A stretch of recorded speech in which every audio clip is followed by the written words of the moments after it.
salve Maria Imaculada, que Deus te abençoe. Seja muito bem-vindo a mais um vídeo aqui do canal. Você que não é inscrito no canal, se inscreve aqui no canal Jean Maria Doutrina Católica. Deixe sua curtida, comenta aqui embaixo o que achou do vídeo e compartilha, porque quem compartilha também evangeliza. Vamos estar falando hoje sobre um tema extraordinário. Vamos estar falando sobre Santo Agostinho de Hipona, esse extraordinário santo edificante da nossa igreja. Vamos estar falando sobre Santo Agostinho, oração em língua e um testemunho de cura por meio desse dom carismático extraordinário. Você vai ouvir tanto um testemunho desse santo da igreja, você vai aprender sobre oração em língua e você vai ter hoje um testemunho de cura, porque Deus age através do poder da oração em língua. E você vai descobrir também que a oração em língua não é uma invenção, não é um fanatismo, mas é algo relatado na Bíblia,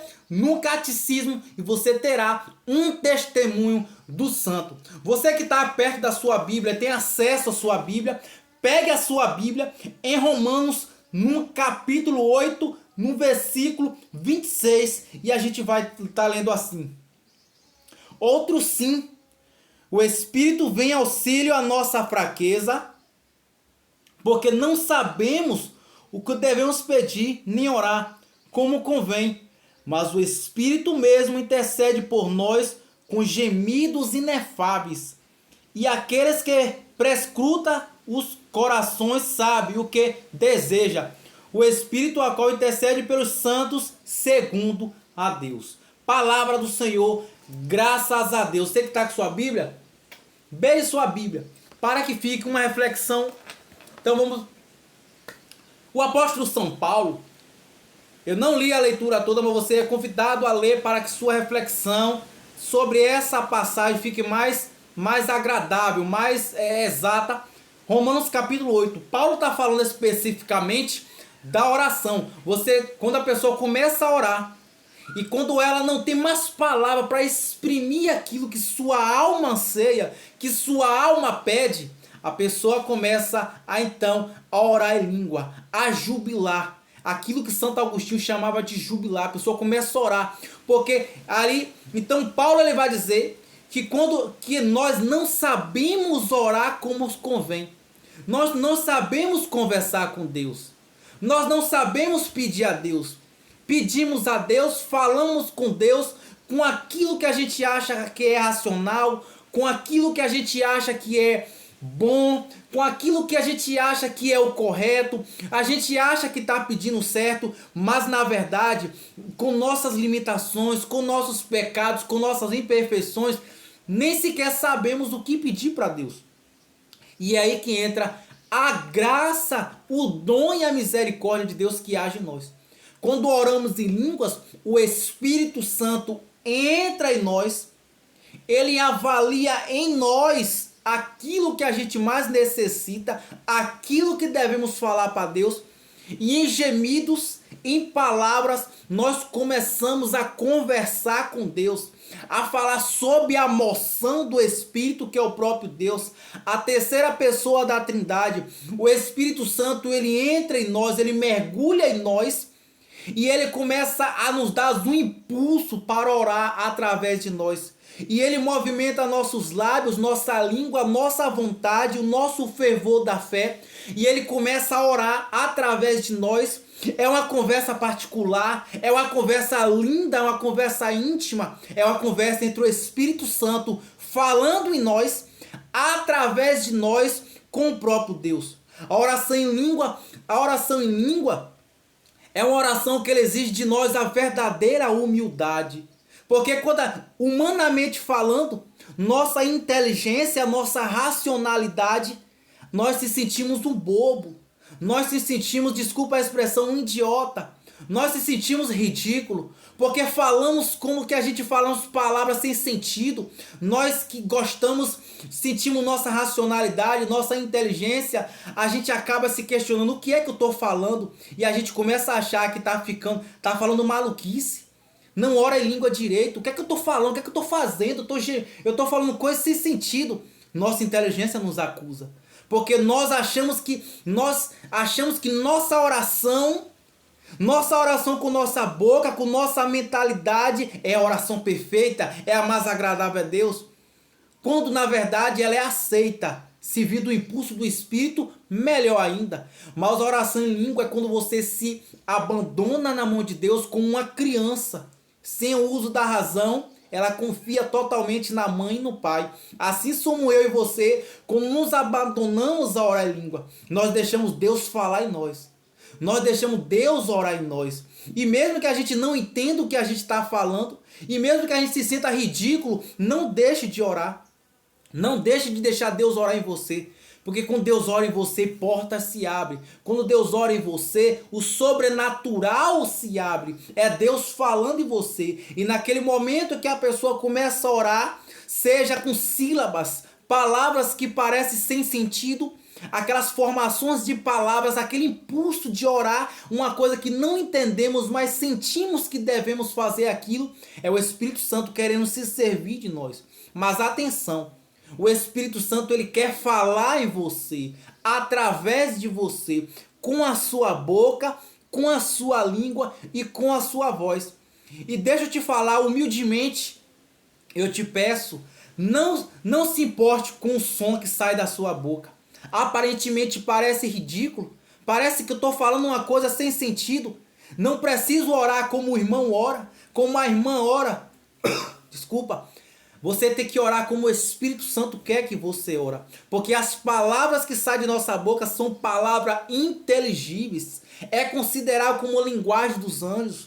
É uma linguagem incompreensível à nossa racionalidade. É algo próprio do Espírito Santo. É algo que exige da gente a humildade de falar sem saber o que está falando, mas confiar no Espírito que está agindo em nós naquele momento. Confiar no Espírito Santo que está usando nossa boca. Mas para que a gente ore em língua, é preciso que você empreste para o Espírito Santo sua corda vocálica, sua língua e sua vontade.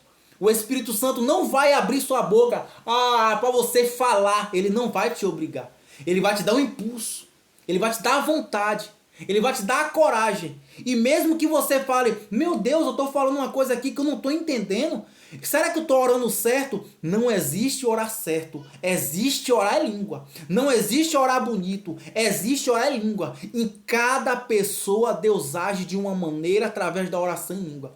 Em cada pessoa Deus fala sairações diferentes, tons diferentes, palavreiros diferentes, sílabas soltas sem sentidos em tons diferentes. Parece que eu estou falando nada com nada. Parece que eu estou forçando-me a orar em língua. Mas na verdade eu não estou. Eu estou orando no Espírito. Como o apóstolo São Paulo fala. Outro sim, o Espírito vem orar em nós como convém, em gemidos. Gemidos inefáveis. Essa expressão é direcionada quando minha boca, quando minha racionalidade, quando minha memória, minha inteligência racional, dada pelo próprio Deus, ela não tem mais palavras para exprimir aquele fervor, aquele fogo de Pentecoste no nosso peito. Pentecoste é a expressão que eu estou usando. O fogo da palavra de Deus. Então, já entendemos um pouquinho o que é oração em língua. Porque eu amo oração em língua, por isso que eu me estendi. Mas você vai entender, oração em língua não se acha só na Sagrada Escritura. Existem outras passagens. Quando Jesus fala, falarão em outras línguas, aquela interpretação é usada para oração em língua. Quando fala ali a primeira carta de Judas, próximo ao livro do Apocalipse, orai no Espírito, Espírito Santo, orai em línguas. Deixa Deus só falar em você. Antes que eu saia desse tema, entre no catecismo para depois falar de Santo Agostinho, eu quero te aconselhar. Ore em língua. Não se preocupe com o som que está saindo da sua boca. Seja a palavra lalalá, lelele, baralabassu, alabadá, independente do som que sua voz parece ridículo. E você muitas vezes, uma advertência importante, eu vi um irmão orando em língua e a oração dele é um canto bonito. É um canto angelical, é um canto agradável. Eu não sei orar daquele jeito. Porque eu não sei orar daquele jeito, eu não estou orando em língua de jeito nenhum. Tem oração em língua, tem cantos em línguas, tem falácia em língua. O Espírito Santo vai saber o que você precisa. O Espírito Santo não vai fazer o que fez no irmão em você, porque você é único aos olhos de Deus. O Catecismo da Igreja Católica, num parágrafo 2736 fala assim: estamos convencidos de que não sabemos o que pedir nem como pedir. Pedimos a Deus os bens convenientes, uma interrogação, portanto uma pergunta. Nós pedimos a Deus bens convenientes? Nosso Pai sabe o que precisamos antes do que pedimos. Ou seja, Deus sabe o que eu preciso antes de eu pedir a Deus. Deus sabe o que é melhor para mim antes do que eu pedir a Deus. E nem sempre aquilo que eu peço a Deus é o melhor que Deus tem para mim. Porque às vezes o que eu peço não é bom para mim. Eu penso que é, mas não é. Tem gente que vai morrer e não vai conseguir ganhar dinheiro, porque o dinheiro pode ser a causa de sua condenação. Tem gente que vai morrer e não vai conseguir ocupar cargo, porque o cargo é o motivo da tua condenação. Esse cargo pode ser na função do trabalho, esse cargo pode ser dentro da igreja. Muito cargo na igreja será a causa de condenação, porque não terá patamar espiritual para suprir aquilo. Nem sempre é Deus que dá, às vezes o demônio dá. E Deus permite isso, porque Deus, ele vai sempre respeitar nossas decisões e lidar com aquilo. Então, muitas pessoas vão morrer e não vai conseguir tudo o que pedia, porque nós não sabemos o que pedir. Portanto, tudo que a gente peçamos a Deus, dizemos depois, que seja feita a tua vontade, não a minha. Mas eu expresso a minha, meu Deus, mas seja feita a tua. Então o catecismo continua dizendo: nosso Pai sabe o que precisamos antes do que o pedimos, mas espera nosso pedido, porque a dignidade dos filhos está precisamente na sua liberdade. Ou seja, Deus sabe o que a gente precisa, mas Deus espera que a gente peça. Olha o que o catecismo está falando hoje para a gente, que bonito e que extraordinário. Mas espera o nosso pedido, porque a dignidade dos seus filhos está precisamente em sua liberdade. Sua dignidade está na sua liberdade. Você é livre e Deus respeita a nossa liberdade. Apocalipse capítulo 3, versículo 20. Eis que estou de pé e baterei a porta. Se me deixar entrar, eu serei contigo e eu com ele. Então fala assim, quem está de pé é Jesus. Qual é a porta? Nosso coração. Jesus bate para entrar. Né? É aquilo que fala Êxodo capítulo 14, versículo 14.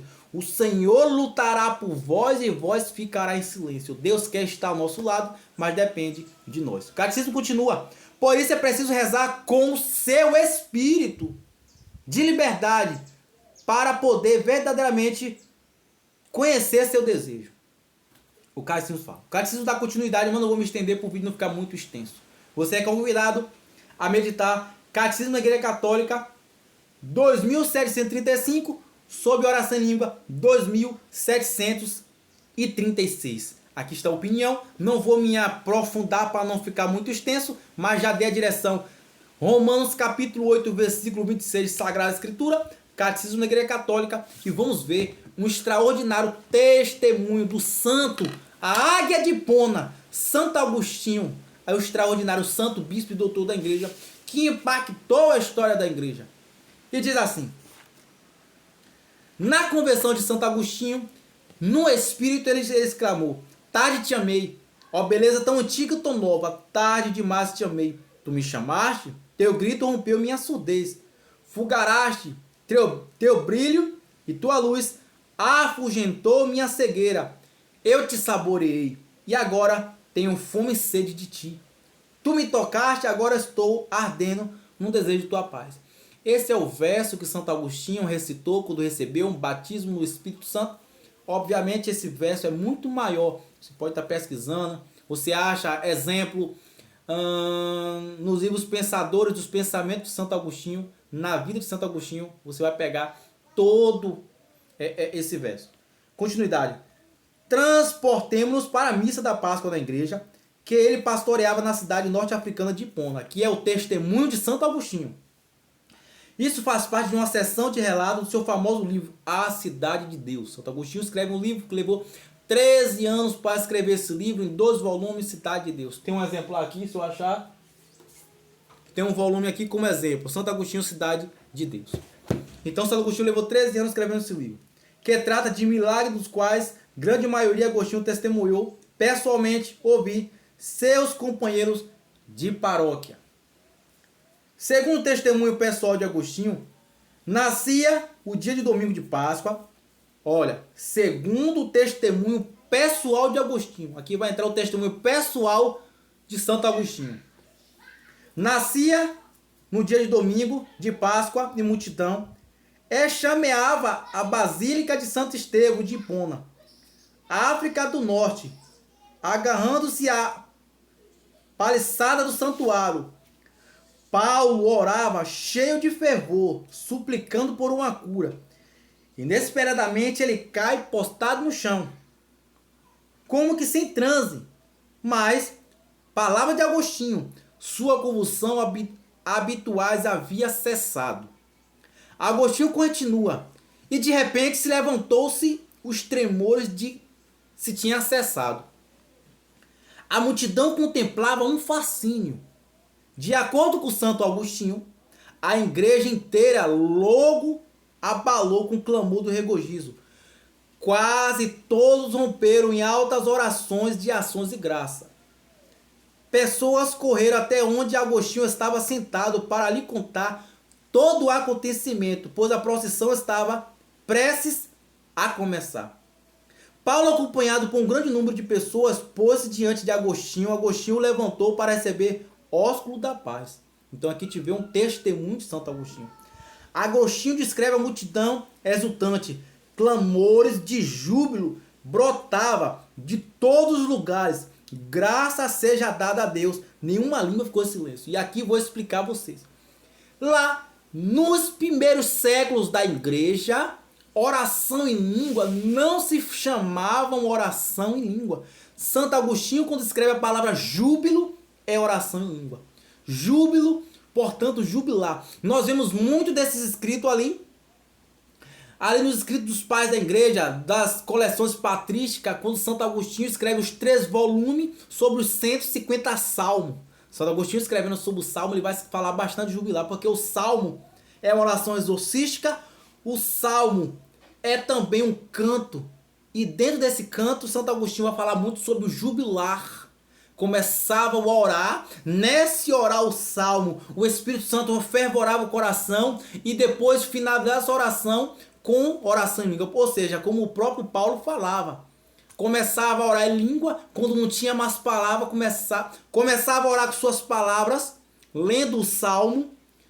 Quando acabava o salmo, não tinha mais palavras para complementar aquele fervor dado pelo Espírito Santo, as pessoas oravam em língua. Continuando. Quando a congregação finalmente se aquietou, leram-se as escrituras do dia da Páscoa. Agostinho encurtou seu sermão dizendo: queria antes deixar que as pessoas meditassem suas próprias mentes sobre a eloquência divina da obra de Deus do que forçá-los a ouvir qualquer palavra. Paulo ficou para jantar. No terceiro dia de Páscoa, Agostinho pôs um homem, sua irmã, em frente à congregação. Uma pessoa leu um relato de um milagre ocorrido 3 dias atrás, enquanto eles ficaram de pé frente para eles.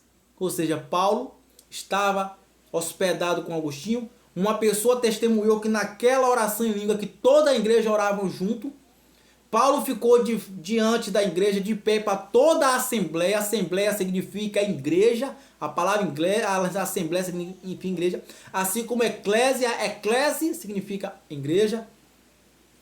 Paulo ficou para o jantar. No terceiro dia de Páscoa, Agostinho pôs-se sua irmã na frente da congregação. Uma pessoa leu um relato de um milagre ocorrido 3 dias atrás. Tal. O contraste era claro. O jovem permaneceu de pé sem convulsionar. Ou seja, esse homem tinha um problema de saúde de convulsão. Essa convulsão, para nossos tempos, nós interpretamos como paralisia. Não sei se estou pronunciando errado. Aquela doença fica tremendo. É as convulsões. O homem foi curado, segundo Santo Agostinho, quando toda a igreja orava junto em língua. Ele o dispensou quando muitos na congregação oravam com fervor para que sua irmã também fosse curada. Então, oravam junto, com fervor, pedindo a cura daquela pessoa. Porque a oração em língua é a porta para outros dons. A oração em língua é a porta para Deus agir. A oração em língua era a porta para o dom de ciência, para o dom de cura, para o dom de libertação, para o dom de profecia, para o dom de milagres. A oração em língua era a porta para que os dons hajam. A oração em língua era a porta para a intimidade com Deus. A oração em língua era a porta para que Deus venha esclarecer a nós, para que Deus venha iluminar nossa racionalidade, nosso intelecto, nossa maneira de pensar, de raciocinar. Orando em língua, você se oferta a Deus, se abandona a Deus para que Deus faça a obra. Continuidade. Subitamente novos júbilos emergiram das pessoas próximas das grades do santuário. Paládio foram até o santuário logo após Agostinho ter os dispensado. Ela caiu prostrado. Atenção, o sentido do vídeo, você vai testemunhar o milagre da oração. Também o sono profundo, depois se levantou curada. O homem foi curado, Paulo foi curado, sua irmã foi curada. Paládia foram até o santuário logo após Agostinho o ter dispensado. Ela caiu prostrada também em sono profundo. Esse sono profundo é o repouso no espírito. Duas pessoas, recapitulando para você entender melhor. Duas pessoas com problemas de saúde, na presença de Santo Agostinho, se colocou na frente da igreja, perto do altar. A igreja toda se colocou a orar em fervor. O homem que tinha epilepsia, agora eu peguei a palavra correta, epilepsia, foi curado. Depois do homem ser curado, a mulher caiu em sono profundo. Esse sono profundo interpretamos como um repouso no espírito. Todo mundo orou, o espírito veio, ela repousou e depois levantou curada. Esse livro que eu leio é do diácono Edne Esley. Ed Esley. Diácono Ed Esley. E diz assim: ao ver isso, a congregação irrompeu em rato alto e espontâneo louvores a Deus. Agostinho descreve pessoalmente o júbilo. A exultação contínua e louvores sem palavras a Deus foram proferidas tão alto que meus ouvidos mal podiam suportar o barulho. Mas o ponto principal que ali nos corações dos que formava a multidão clamorosa acendia aquela fé em Cristo pelo qual o mártir Estevão derramou seu sangue. Então, pessoal, falamos da oração em língua, o testemunho vivo de Santo Agostinho e o testemunho da cura de duas pessoas. Ora em língua.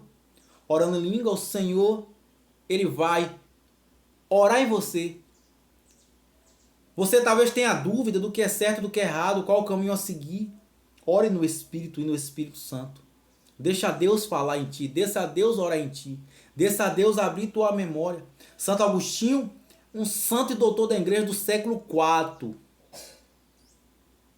Antes da Reforma Protestante, esses padres da igreja são o alicerce da nossa história, da sucessão apostólica.